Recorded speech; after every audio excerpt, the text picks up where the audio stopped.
Hello everyone and welcome once again to Pixar Discussions. I'm Captain Logan. And I'm the Geoff. And today we're going to cover Finding Nemo.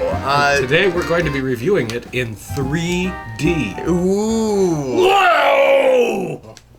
It's in 3D! Ooh. It's like the camera's coming right at me. Dude, you're right here. Hey, I can handle that. Whoa! Extreme close up. We were watching this on my new machine. I just bought a new computer last week for production and stuff, and it has this DVD player on it that has a 3D option, and we were like, wow, really? And yeah, so I don't know. I wonder if I'll have to try that at some point, and then have someone that can actually see 3D tell me if it works. Well, you can have my glasses. I can't believe you have those. Who wouldn't? Anyway, so Finding Nemo. This one is so this is now the fifth in the Pixar line, and the first of the Pixar movies to be remastered later on for 3D showing. That's true, yeah. And this one came out in 2003. This is one of the most memorable ones for me because it came out when I was working in a movie theater, and I saw this several times in the theater and enjoyed it immensely, and kept going back because I got to go for free, and so I kept watching it. This way it's really ironic because Monsters Incorporated is as I've said, was always my favorite of these, and the one that I went back to the most often. Toy Story I probably saw the most times because I grew up with it, and it was out in '95, and I saw it when I was a kid. This one I saw a bunch of times in the theater, and then we had it, and my sister liked it a lot, and I got tired of it. So I haven't watched this in probably 8 years. Wow. And it was a really interesting experience going back and revisiting this because I thought I was really sick of it, and that this was one of those that I would never want to sit down and watch again. I liked it, but I knew it too well, I remembered it too well. I had a totally different experience with it this time, and I was reminded of all of the things that this movie introduced me to that kind of shaped me a little bit later. The biggest one being the song at the end, Somewhere Beyond the Sea, which is one of my favorite jazz standards. Yeah. Keeping the great music selection thing up. So, is this one of your favorites? It is. I've always loved the differentness of its atmosphere. Yeah. As it should be, because we're underwater now, so it all should be different. I like the underwater world they made. This is one of the few movies I've seen that I still feel like is worth seeing in the theater. I can totally see why you'd say that. Yeah. Not that movies aren't worth seeing in the theater. Go to theaters and watch movies, kids, or they'll disappear. But not a lot of movies have I gotten as much of the feeling as I got from this one, that engulfing kind of experience really helps it. And I think that's the reason they chose this one for the first one to reprocess into 3D. Yeah, that makes a great deal of sense. Because, any of the movies up to this point that Pixar has done, the Toy Story, the Monsters, the Bugs, you could 3D-ify them, sure. But it's the same movie, except with things occasionally coming right at you! Yeah, there's such a sense of scope and depth to this one. And this one, I think, uses that atmosphere so much that not only the theater experience with gigantic screen, the dark room, speakers all around you, but then really has something to contribute to being in the story, rather than something to contribute to kicking you out of the story and drawing your attention to look at our cool effects. Yeah, I think that of all of them, and maybe I'll change my mind revisiting some of the rest of them, but I really feel like of all of them, this is the one where the environment is the most important thing. I would have to agree with that. I'm wondering, you're talking about seeing it in the theater, and I'm wondering if maybe the reason that I had that this had such an impact on me coming back and revisiting it. Really, I mean, watching this today, it was like seeing it for the first time again. It was kind of a big deal for me going back and rewatching it, because again, like a lot of Disney standards, 2D Disney standards, this is one of those, like, I don't feel the need to ever go back and watch Aladdin again. I don't feel the need to ever go back and watch Beauty and the Beast again. I know them, I've seen them too many times, but it's been probably 15 years. But like, we watched it on my big projector screen, and I had not seen it on anything but a TV since the last time I saw it, so that might have had something to do with it. And it really is a better thing. Yeah. This is such a visually breathtaking movie. It is. And it has this like really deliberate sense of wonder that is missing in a lot of in a lot of movies, period. Well, yeah. And even movies that have it have sort of an ordinary, most of the time, sort of space. And then there is this one part where you get the wow scene. Yeah. This whole movie is the wow scene. Every minute of it. I think that's is one of this the amazing new revelation. I think that's one of the reasons that that people, besides the fact that just the special effects were really good, that people remember Jurassic Park so fondly, because it keeps having that sense of wonder, like you've got the dinosaurs attacking and you've got all of that, but it doesn't stop having those just awestruck moments of the characters going, yeah, and they freaking brought dinosaurs back, and this has that. And what it does is it says, human beings don't get to spend this much time underwater. No. And look how beautiful it is, and if we took the time to stand there and really appreciate it and soak it in, how would it make us feel? And this thing has a story that is simple enough. It's a personal story. I care about the people, but it's simple enough that it's able to take its time. And give you that scope in those breathtaking moments of just scale. And the ocean is still a very poorly known part of the Earth. The ocean is full of environment and landscape and even forms of life that we don't have any idea about. Yeah, because it's just too deep. It's just awkward for us to get there and do things in the environments where air is scarce or the pressure is high. That wonder is legitimate, and that wonder is the story in a lot of ways. Yeah, absolutely. It doesn't that's been my gripe against effects movies for a long time, because so many of them put all this energy into that wow moment, and that wow moment kicks me out of the story and out of the people, because okay, now's the time when we have to be impressed by how awesome this is. Yay. And here, the wow is everywhere, and you're just in it. And it's also what the story's about. It's integrated well. It's the difference between the effects in the first of the second trilogy of Star Wars movies, and a lot of sci-fi movies where special effects coming. In that one, they're integrated smoothly enough so that you see a lot of awesome effects, but they're part of the narrative, and you're there, and well, most importantly, we need a character or characters to identify with that put us in that action. Yes. Part of the problem with the prequels, going with that example for a minute, is that none of the characters, very, very rarely do any of the characters seem surprised by any of the wonderful things that they're seeing, or the strange and terrifying and alien things that they're seeing. Whereas there was that sense of wonder in the originals, where the actors could have this sense of shock and wow and awe because they were actually seeing some of the things that were there, and they weren't just standing in front of a green screen.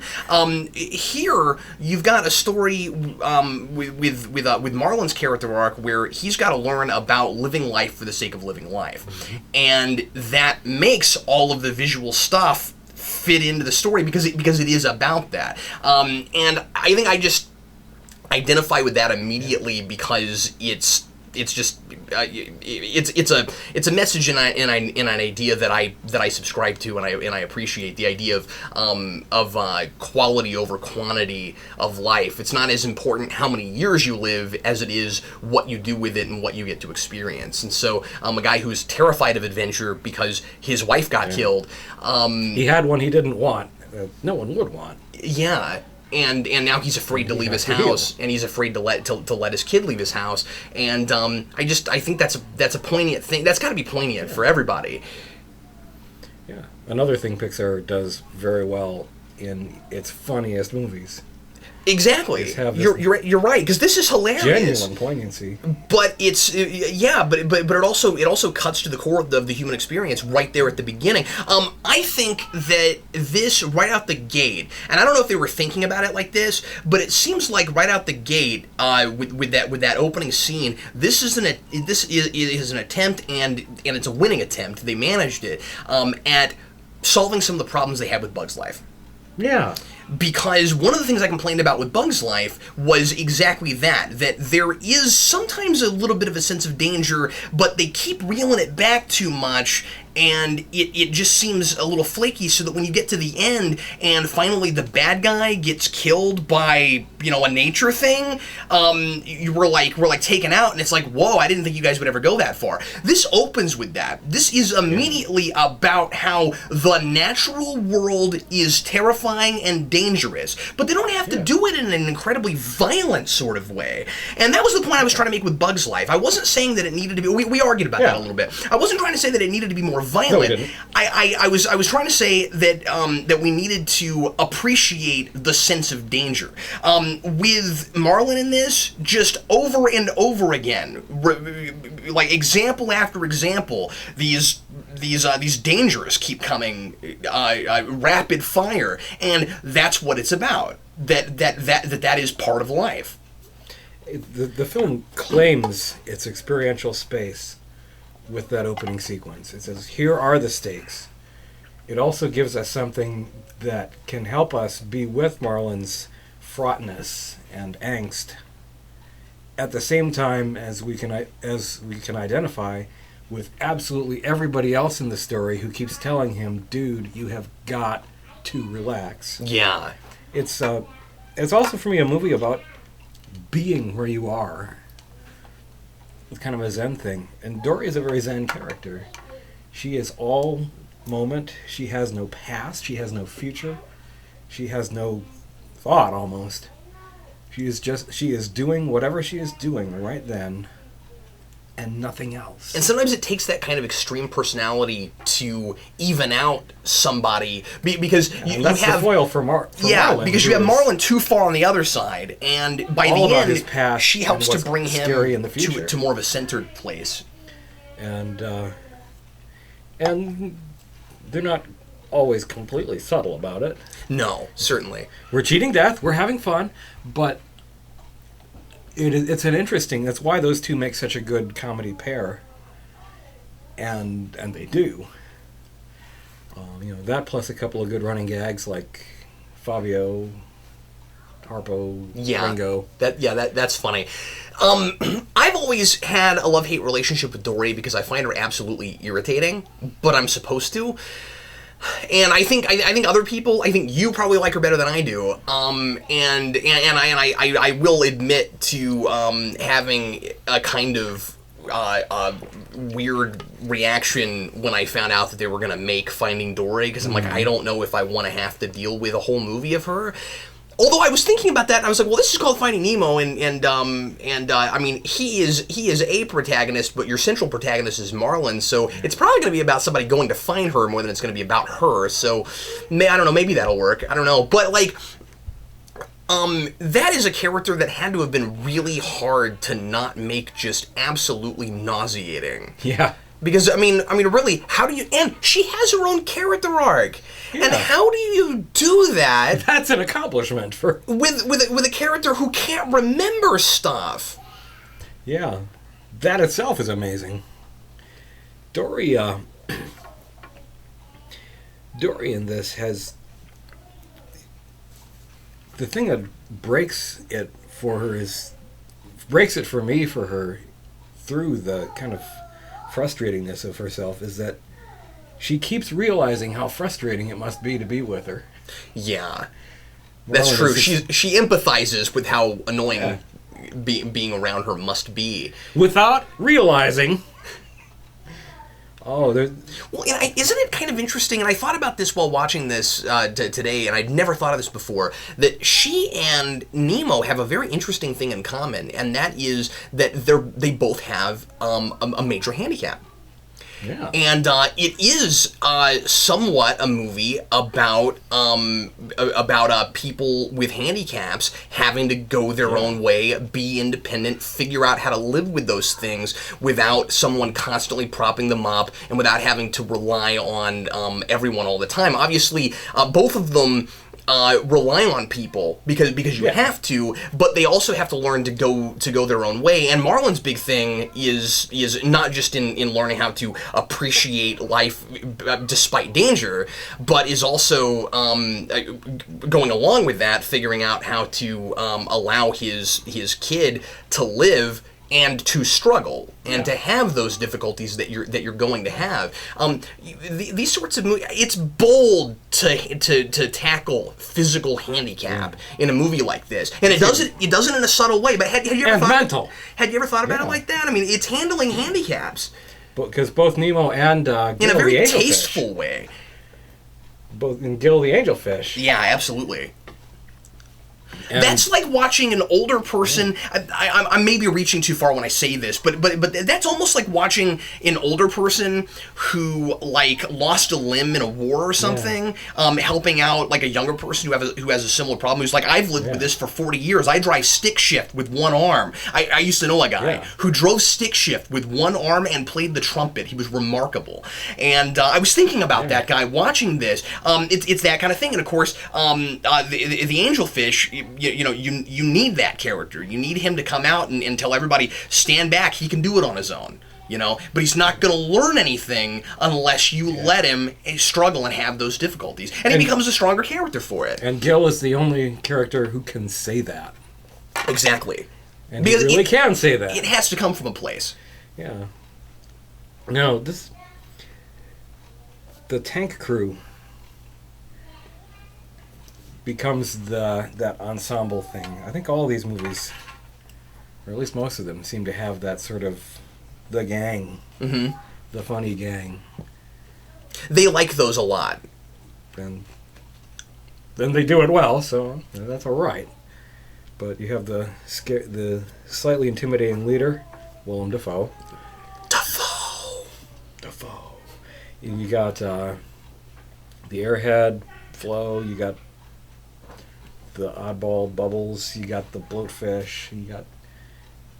it would be interesting to line this up, and I don't want to sit here and try it now because I haven't thought about it, but it would be interesting to line those up and see if how many of those are foils for Toy Story characters. Yeah. Or the bugs. Or the bugs. Or the actors. Yeah, certainly. But that ensemble thing is central, and it's one of the things that helps these movies too, because these guys make sure that you have more than just that one character to pay attention to. It's one of the things that makes them so as rewatchable as they are. Yeah. You can get to know Marlin and Nemo really, really well, fine, and you can watch it again and start spotting things about the bubbly fish that turn out to be actually just really funny. And like we were talking about with the Toy Story movies, you have all these peripheral characters, these supporting characters that don't get a whole lot of screen time, but all feel like real people. And again, especially Gil in this. I mean, like, he's got this whole extra layer that he brings to the film. And he was a character I latched onto real hard the first time I saw this, and I had the same experience. He's interesting, and in one way very peripheral to the story, and yet in another way, right into the heart of it. Yeah, because it's he who helps Nemo. He's definitely thematically at the crux of what's going on. Just as Dory helps Marlin become the thing he's going to become over the arc. That's a good point. I mean, I hate to call him, I hate to call Gil Nemo's Dory, but only in a very specific context would that make any kind of sense. But you're absolutely right. They are the characters that help our protagonists get to the place they need to get, not just in the kind of broad sense of you have a protagonist, he needs an opportunity for change, but actually that opportunity for change is necessary in getting them from point A to point B. They would never have gotten back together again if they hadn't had the experience that led them to growing up in a certain way. And I really like that for the framework of this story, because again, it's not this arbitrary, characters must change. They have to survive.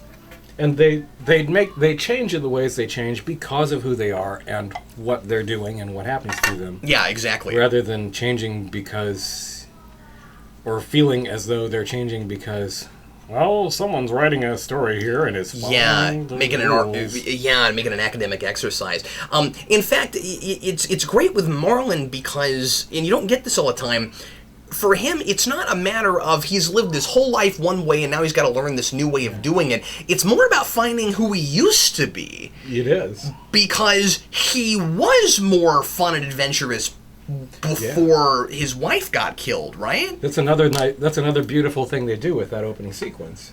They show us Marlin before the tragedy, and so that we can appreciate what the aftermath of the tragedy. Yeah, that is your textbook setting up a status quo and immediately breaking it. You have to do that. I also think that it's really important and a nice writing move to have Nemo be the one survivor out of 400. Yeah. That he's the one child of theirs that made it, because you've got it's interesting how they use the nature of all of this, and that was a problem we had with Bug's Life. Here, I feel like, not that they're entirely accurate or anything, but there are more but there are more things that they actually borrow from nature. It's kind of neat. Nature, I think, more completely in this than they do in A Bug's Life. I mean, true enough, fish do not raise their offspring. In real life, they lay a bazillion eggs and swim away and have no idea. And I feel like they do some things that are kind of representative of what the nature is like without being very real to life about it. Like the whole thing with Dory about not having any short-term memory. That's true of all fish. Yeah. And she's just sort of representative of that, where the rest of them aren't really that way. A fish. But she's the one that really is like an actual fish. But I mean, the relationship that Marlin and Nemo have, Marlin and Nemo could never have had the other 399 eggs not been eaten. Yeah, exactly. And nobody has a relationship with 400 children. Yeah, and where I was going with that is not like that anyway. Having this, you just wouldn't be able to spend very much time with them individually, especially given the short lifespan of fish. Well, exactly. I'll name this half of them Marlin Jr. Yeah, that's really funny. Well, fine, but I want most of them to be Marlin Jr. Where I was going with how good of an idea it is to have him be the only surviving child is this is a movie about the miracle of life, and how the kind of cliche of, but it doesn't feel cliche in the movie. The kind of cliche of, life is precious, so you might as well live it. And yeah, you might die at any point, but we've got to experience things. And also, you have to take risks both to enjoy life, but also often to survive. And both of those two things are in there. You don't always have the option of playing it safe. Yeah, Nemo shouldn't be alive. He shouldn't have made it. So wouldn't it be a shame for him to, and of course his fin is representative of how he almost didn't make it. The fact that it's a miracle that he survived, wouldn't it be a shame if he had to spend his entire life cooped up in a box, basically? It does things to you. Yeah, and then they put that in. Yeah, there's a lot going on here. It's a really thoughtful movie. Among the things I noticed about this one and really appreciated is the relative lack of villains. Yeah, it's not that kind of movie, is it? There's nobody to walk out of this film hating. No. I mean, Because the antagonist, again, is nature. yeah, the conflict in this story is all organic, and it all comes out of the fact that, well, the world is the way it is, and things happen. Yeah. But there's no mastermind. There's nobody in here you'd describe as evil. This wouldn't With have worked the if you had possible some... exception of Darla. Yeah, and she's barely a character. And she's not evil. She's just oblivious. No, she's just an obnoxious little kid. And gets 5 seconds of screen time. Thank goodness. But Rock and roll girl. this movie would not have worked if you had the obligatory villain that's like trying to stop Marlin from finding his child. It's not that kind of movie. You can't have that. The obstructions to his trying to get what he wants are all environmental. And even they don't allow, or even those obstructions don't allow themselves to become antagonists. They don't become things that you hate. No, you don't even dislike the sharks. Yeah. But I kind of like that for. Well, I almost said I kind of like that for a family-ish kid kind of movie, but I kind of like that for a movie. Yeah. Because in life we don't need help hating anybody, nor do we really need any encouragement to hate more people. Yeah. That's a good point. I don't know, it works okay in stories, but it's not something humanity's crying out for at this moment. And also, it's important to remember that there are lots of other kinds of stories to tell. That's why I get so sick of every Star Trek movie having to have some big obligatory villain. There are other antagonistic forces in the universe, and so it's nice. Our universe here is the ocean, and it's nice to just have those random things that would happen to you if you tried to traverse all of that. The sharks are hilarious. They are. And I like Bruce a lot because the notion, just the notion of a 12-step program for sharks is really funny. But it's also kind of fun that the movie goes out of its way to turn some of those obvious tropes on their heads. Well, we're gonna have the scene where the shark chases the fish, but it's gonna be this. It's going to be this fighting his own nature thing that the movie's already about. You know, it's kind of fun that he's playing into what the story's about, but in a really hysterical kind of way. And it's, well, I smelled blood and I can't help myself. He comes back at the end and he's still their friend. Yeah. And it's really interesting. I love the fact that not only do they have this completely off-the-wall concept of Fish Anonymous, it's really funny. But they make sure that to be honest about the fact that this is completely insane. Sharks really do have to eat fish. And they really do want to eat fish. And they really are going to. Yeah, and it's this absurd way of reminding the audience after that with all these other examples of these dangerous things that happen that, again, nature can't help but be what nature is. By definition. Yeah, that's what it is. You know, you cannot expect the jellyfish, for instance, to have a conscience. You know, they're just there. Yep. You know, and it's like fighting a tornado or fighting hail. You know, it's that sort of thing. And what kind of a character would a jellyfish be, since a jellyfish is a collection of a whole lot of separate organisms? Yeah. It's true. It's alive, but it doesn't have a brain.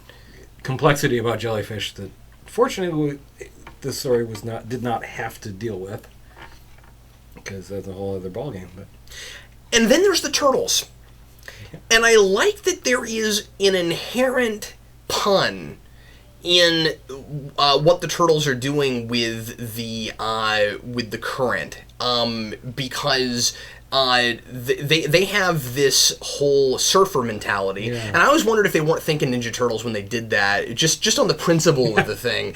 But there's this inherent pun in that they're in a current and they're going with the flow, and I think that's really cool. It was kind of them not to actually write those exact words into the script. That's what I mean, is that it's inherent. My mind immediately goes there. But yeah, I mean, and they don't say, they don't directly say go with the flow, but they say Thank things, you, writers. Yeah, but they say things like it. You know, they're talking about. I mean, like you said, it's a very fair enough that this is how they. It's a very Zen thing. That 150-year-old turtle that talks like a surfer dude is talking about how you just let life take you where you're going to go, and you and you don't have to be high strung all the time. And he describes fatherhood in a very naturalistic way. That's so great, because that is how turtles do. They crawl onto the shore, lay some eggs, walk away. And I've always identified really closely with good father-son stories, which is probably also part of why this movie hit me in a place when I first saw it. And again, I kind of forgot I had that all these years. Came back and watched it again, and it hit me in precisely that place again. It was like Field of Dreams. I mean, this thing hits me in a place because of that father-son connection. And it isn't just the kind of sappy, fathers love their sons thing, as Splinter says in the first Ninja Turtles movie. Ironically, it's the idea of fathers have to let their sons go their own path eventually, and that this is not the opposite of having a relationship. No, that it's not a choice between having a relationship or goodbye. Or from the reverse perspective, it's not a choice between freedom or relationship, but rather it's about learning how these things can come together and be one option. And that's something I've starting to notice in the Pixar films, that they do actually handle more so as we get along. That these relationships, well, they're not human relationships here. It's about fish, but the relationships between us have both connection and freedom in them. And somehow these are not the opposite of each other. And the turtles show this so nicely. They're also fun. I think the line, "Dude, Mr. Turtle is my father." Yeah, that's really funny. May have been the thing that split me in half the most when I watched this the first time. And I can't help but crack up at at his son, the little turtle, telling them how to jump out of the current and making it like skydiving. Yeah. Like, we're gonna have a great jump today. That is hilarious. Rip it, roll it, and punch it. Whatever that means. And I love Marlin has no idea what the kid's even talking about. I love his response. Say the first thing again, and they shove him off. And, Pixar movies, we haven't talked a lot about this, but most of these are really great for one-liners. They've got those just really memorable, funny lines that the reason they're so great is because they're not funny by themselves. They're funny within a context. It's not like the kind of obligatory one-liners you get sometimes in a superhero movie where the good guy says something that could fit in any context at all before he punches the bad guy. He launches the bad guy into the sun and says, "Hot enough for you?" Yeah, exactly. That kind of thing. But I mean, like shark bait, hoo-ha-ha. I don't know. Me and my sister used to say that all the time after this movie came out because it's really funny. This is one of the things that separates the Pixar movies as a group from, say, the DreamWorks films up to this point, which especially early on. Which were full of those kind of grab you by the nose, "Hey, I'm telling a joke here," kind of jokes. Yeah, cheap shot kinds of jokes that are very, very often only funny like in a cultural context, and Pixar stays away from those. They try to make these as timeless as possible, and the stuff that's funny here, for the most part, I mean, there's an eBay reference, there's stuff, but for the most part, most of what's 80% or more of what's funny here, if you think it's funny, will be funny 20 years from now. Exactly. If you did not grow up with the right sitcoms, you won't get anything in the Shrek movies. Yeah, that was the experience I had with them. And that's a cheap approach to comedy. These guys work harder for it, and they get better results. And again, there's a place for everything. Deliberate. I love pop culture humor. Don't get me wrong, but in something like that this, can't be the only thing. It would have dragged it down if that's all it was. And it might have been tempting writing a movie about fish, because to have a couple of crabs at the bottom of the ocean reference an episode of Seinfeld, okay, that'd be off the wall enough to be very funny if you for did that couple of years once. But and how long does it take before the collective consciousness loses that? Doesn't remember why it's funny date anymore. Themselves and destroy themselves. The humor is always built out of the context in all the Pixar movies so far. Yeah. Or at least enough of it is to hold the thing together. And a flip side to that, something about comedy that I appreciate in the things that I do find funny, there are a lot of jokes there, and it is okay with them if you do not get every single one. That's part of especially what rewatchability is for. One viewing. Yeah. Unlike less subtle and more sophomoric comedy films, compare again the Ice Age and the Shrek movies, where every joke has flashing lights in front of it, warning, joke approaching, get ready to laugh.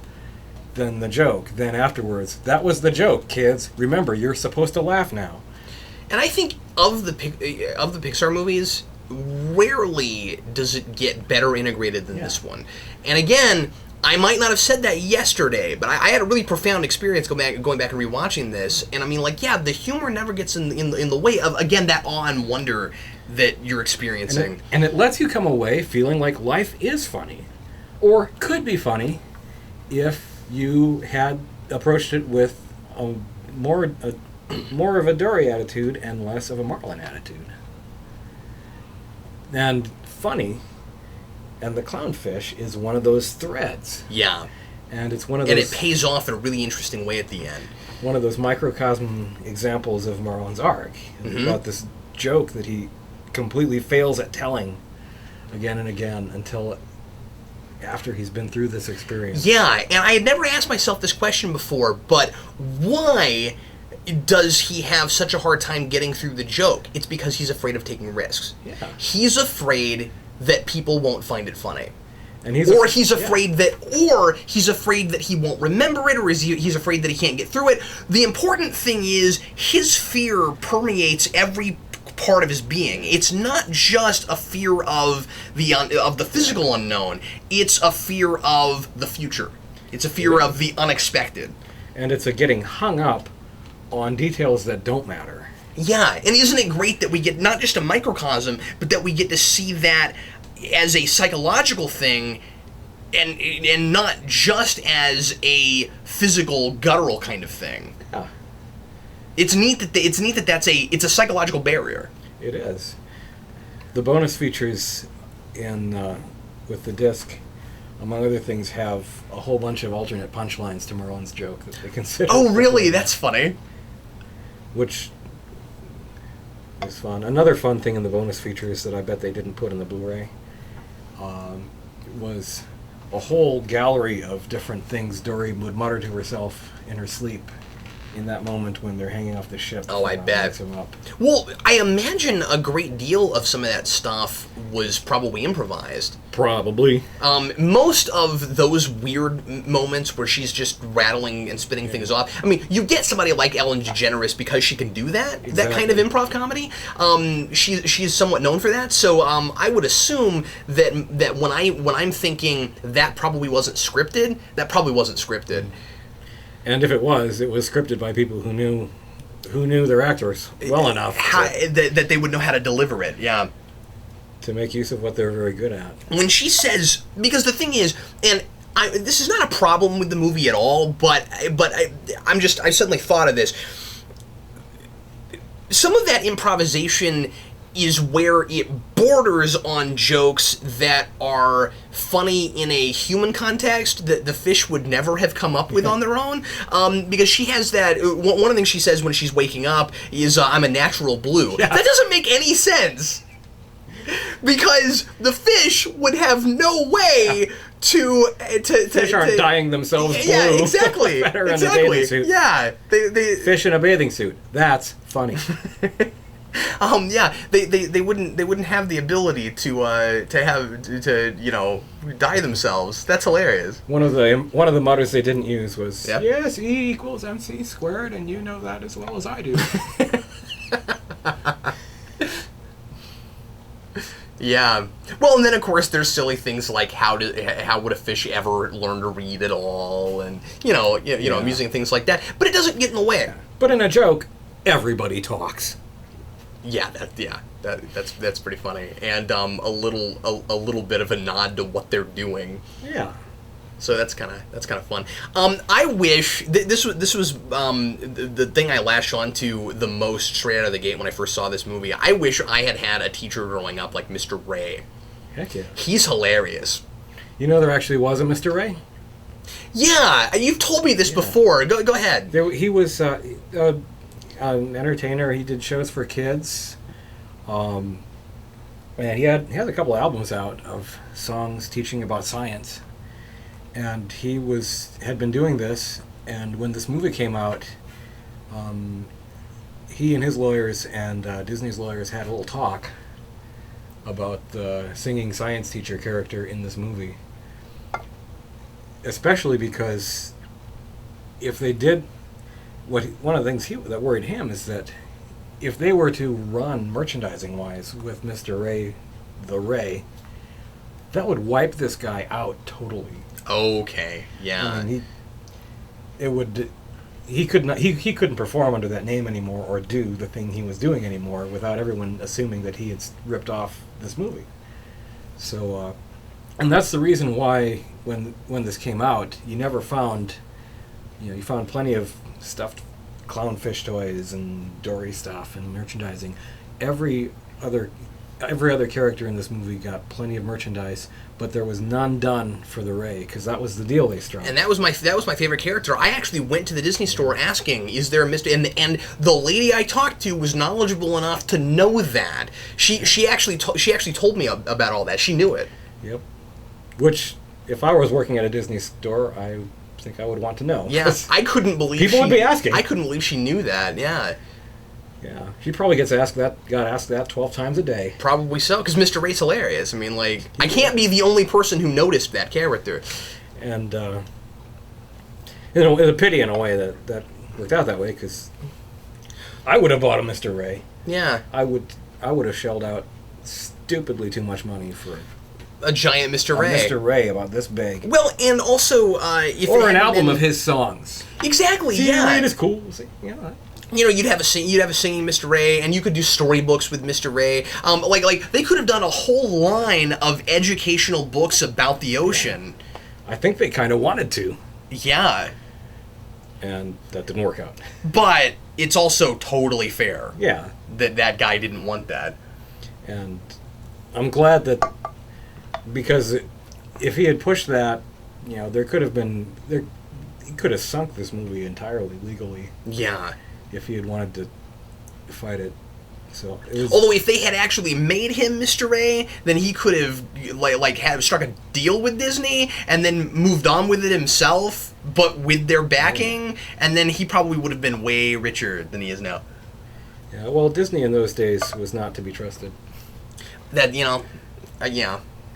I'm not sure that they're any better now, but Yeah, I actually think they are kind of quite a bit better now, but I don't blame this guy at all, and I'm No. certainly glad that he saw his way clear to strike the compromise he did, because Mr. Ray in this movie is hysterical. yeah, I'm glad I'm glad they didn't have to write him out entirely. And yeah, we would have been missing something big if they had to do that. But And again, he, as minor of a character as he is, he fits in with what the ideas are. This idea of appreciating the world and knowing things. This kind of exploration mentality that Marlin will discover as he goes through it. Yeah. which Nemo was all about in the beginning, and Marlin is so terrified of. Yeah. That's neat. So why not put that in a context of education? It's a really good idea. So I love that he was there, and every little character in this. Well, that's Pixar syndrome. Every little character in this, even the pretty minor ones, have their delights. Like the octopus child at the beginning who inks, and the payoff of that, of course, at the end. Yeah, and again, they're always really good at paying those little things off. Yeah. Attention to the details, compassion for the minor characters, and making sure that someone who only has 30 seconds of screen uses it well. An interesting story, a story I haven't seen before, Yeah, sure. or at least a story that doesn't feel like, I've seen 100 movies with basically this. Yeah, I mean, it definitely, obviously, touches on a lot of core things that stories have been talking about forever. Yeah. Most good stories will do that. That's what gives them their feeling of rightness. Yeah, I mean, yes, They rhyme with truth. We've seen these sorts of father-son stories. We've seen these sorts of family member who's got to go find American Tail. Yeah. Is this movie to a degree? Except so much worse. Yeah, I like things about that movie. But you see what I'm saying? Yeah. Something else I like about this movie that I hate about American Tail. No The songs. Oh, okay, yeah.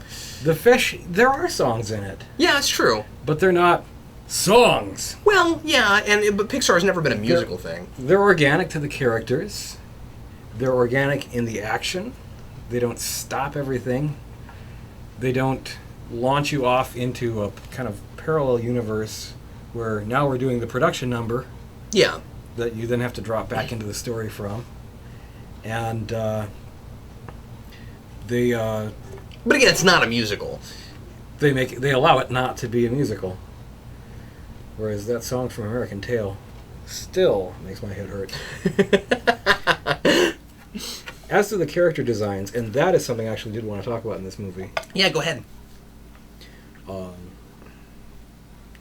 And gratuitous extra hate points for Don Bluth's films because those character designs are horrible. I mean, seriously, the cat in that movie, I did not know that was supposed to be a cat. Oh, I know. Until somewhere in the dialogue, someone said something to indicate that this thing was supposed to be a cat. See, the thing is, I have two minds about that. I not to go off on this movie. I completely agree with you. But the trouble is, I'm a few years younger than you, so there's also this like nostalgic childhood thing with that movie, and so that's kind of a thing. Yeah, it took me years to stop liking All Dogs Go to Heaven, which is a really terrible movie. Oh, I'm grateful for never seeing that. Or at least I thought that was a really terrible movie. But you will never change my mind about Brave Little Toaster. That's still a great movie. Fair enough. But Brave Little Toaster was not a Don Bluth film. No, it wasn't. In this film... I think All Dogs Go to Heaven was. It certainly was. Yeah. One look at the art and... You can tell right off. Anyway, I'm sorry. Character designs. Fish. So many... Fish... Many, many species of fish do not present a face when they are looking at you straight on. they tend to have eyes on either side of the head, and often, completely lateral eyes. They cannot look at you with both eyes at the same time. Mm-hmm. So, to get characterization in this film, there are so many shots where one of these fish turns to face the camera, like I'm doing right now. Hi, camera. I'm glad I took those glasses off, because right now, otherwise, it would be coming right at me. So they have to play around a little bit with fish anatomy to get Dory to be able to look right at you, to get Marlin able to look at you and look like he's crying when his family has been killed. And that presents puzzles, and it's a kind of puzzle that is uniquely an issue in this sort of 3D modeling type of animation. Yeah. Two-dimensional drawn characters, you can draw them one way in profile and draw them completely differently head-on. And their anatomy does not have to actually be perfectly consistent between what pose you're drawing them in, because you only see them at one at a time. But for this whole process this to creates work, more of a realistic environment. Each one of these characters has to be a three-dimensional model. Its eyes are where they are, no matter which direction it's facing. And it has to look good, or look plausible, or look enough that you can get expressions and emotion and acting from it, from all the angles you want to use. And that is not an easy thing.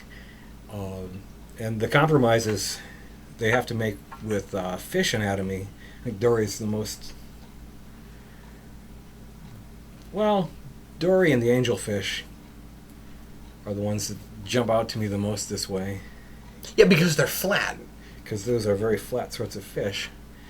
And the way those two and a few of the other kind of flatter fish turn to face you with both eyes and have eyebrows. This is a visual challenge that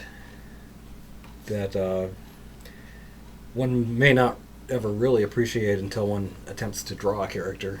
Yeah. Well, and especially try to render it. Yeah.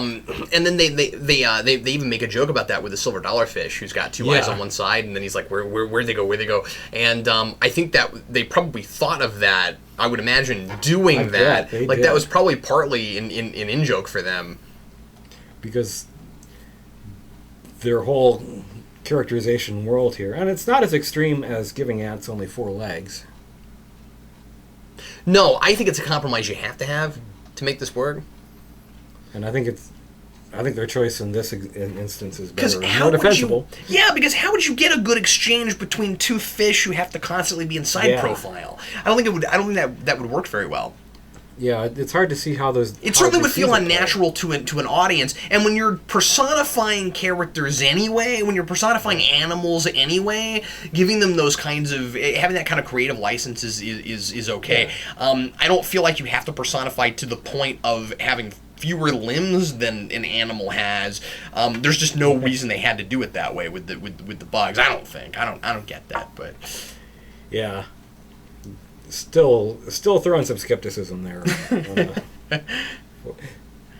But maybe they just felt like the animation was more limiting than it is now. I think if they made 3 stripes. I feel like if they made that movie now, with the kind of technology they have, they would have done the right number of limbs. And in hindsight, I think they probably would. I really think so.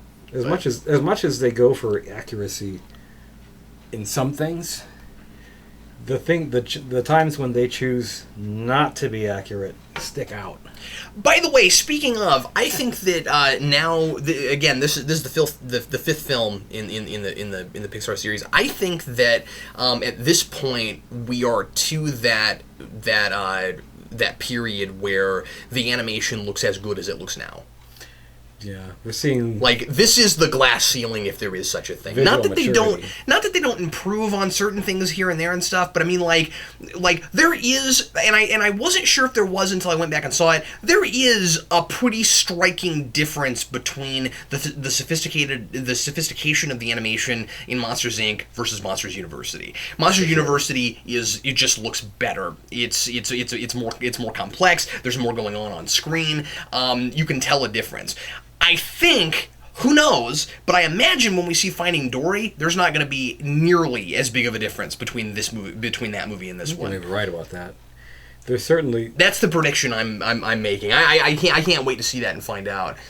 Certainly, at least in my recollection, because I've been avoiding watching the other Pixar films lately. So that we can do the series. So we can do this series. But these first few, in visual quality, there's a really noticeable increase in improvement in visual quality and in the rendering detail and in the way they're using light and shadows and textures and just everything about the visual effect of the whole thing keeps getting noticeably better. And Finding Nemo is, I think, where they reach a point where they've got this figured out pretty well. Yeah.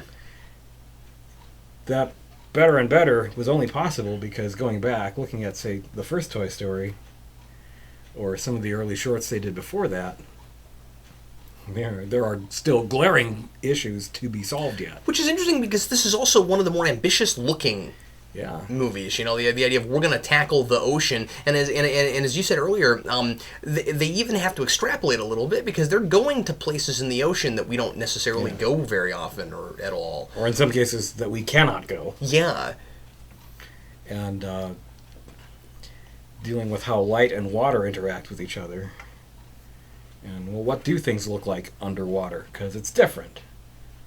Is it? I mean, getting to see that underwater world, I think, is a lot of what made Little Mermaid so popular. Yeah. And this, I think, is that next chance to do it better. Yes, and make more of it without relying quite so much as on the large number of throwaway gags you can get out of fish.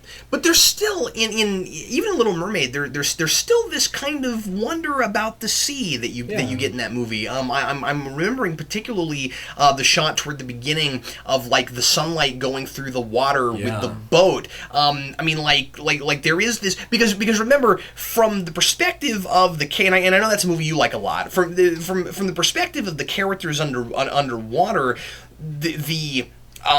or at least some of them, the world on land is this big wondrous place that we can only imagine what it looks like, and you know it's like the final frontier, you know, that kind of thing. And that movie helps us understand Ariel's amazement at the surface world by giving us the amazement of the undersea world. And what they do here, to bring it back to Finding Nemo, is they come up with, they concoct a really buyable way to have that wonder about the sea from characters who live there. Yeah. Because with the character arc Marlin has to go through, he wouldn't have seen very much of the sea. So I mean, there is a lot to look at. And conversely, for Dory, everything is wonderful.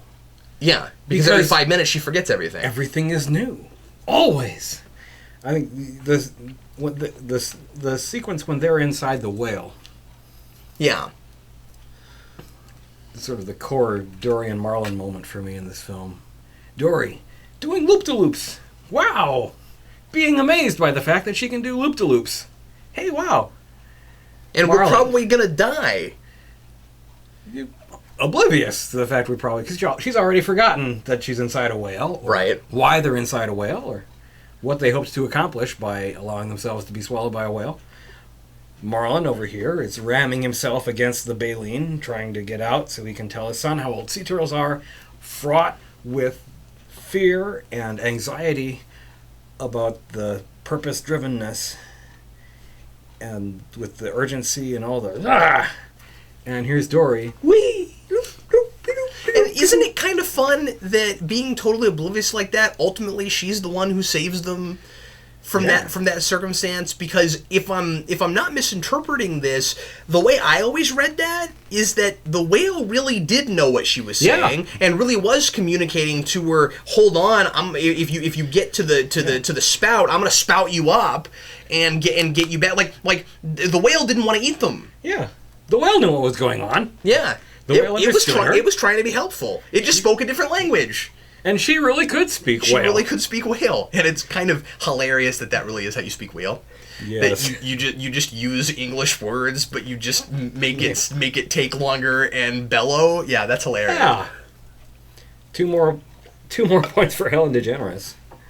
Yeah. For outstanding performance. But loop-de-loops inside the mouth of the whale. That is being where you are.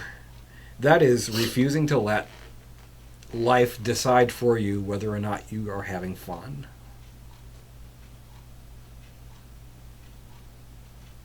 Boom. Yeah, That's the Tao of Dory. And also, it's weird.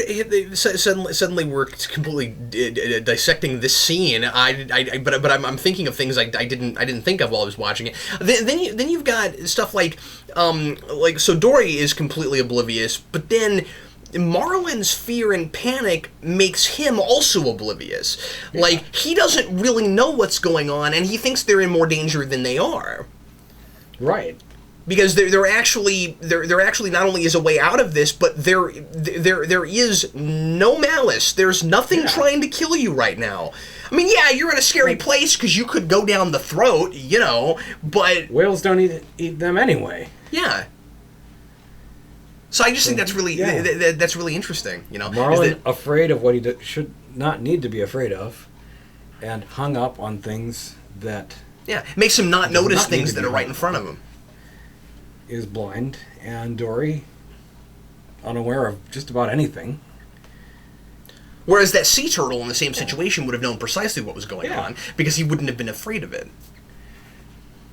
And the only thing that keeps Dory from being a little bit more aware of what's going on is simply the fact that that Marlin actually is able to persuade her that she doesn't have the ability to speak the language. Yeah. Or at least make her forget it, as she forgets as soon as they're out. And Marlin thanks the whale, and she says, "Wow, I wish I could speak whale." Like I said earlier, when I first saw this, I loved it, and then years later, I forgot why I liked it so much. And going back to, I just had, like I said, a really profound experience with this again, and it's so much better than I ever gave it credit for. It really is a marvelous movie. It may end up, after we're finished with this, it might trade places with something in my list of what I think are the best ones. Because we may need to remake that. Yeah, I just had a totally different experience with it. Yep. Well, Geoff, next time we're doing The Incredibles. Thanks for bailing me out of that scene of the whale. Yeah, no problem. Oh man. Every bad pun needs teeth. I think you need to work harder and formulate a better hook. That's all I'm saying. So anyway, next time Incredibles. That is the 6th of the Pixar movies. Fishing for something there. I have actually done a review on The Incredibles before. That's right. You rewound it. Because I rewound it. Yeah, exactly, because it's a superhero film. I'm trying to decide whether I should rewatch the rewind of that before rewatching the film.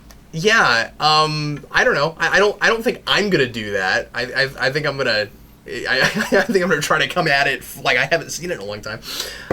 But anyway, so that'll be fun. And again, that's one of my favorites. So I can't wait to see that again. It's probably been like 3 years since I've seen that. Plausible. However long it's been since I did the rewind on that. I know I watched that rewind. Yeah? And I do not remember it. You don't remember it? It just wasn't memorable enough for you? Maybe it was. I don't know, because I don't remember it. Well, anyway, everybody, thanks a lot for watching Pixar Discussions, and we'll see you again next week with Incredibles. In 3D. I'm Captain Logan. And I'm... The Geoff. See you later.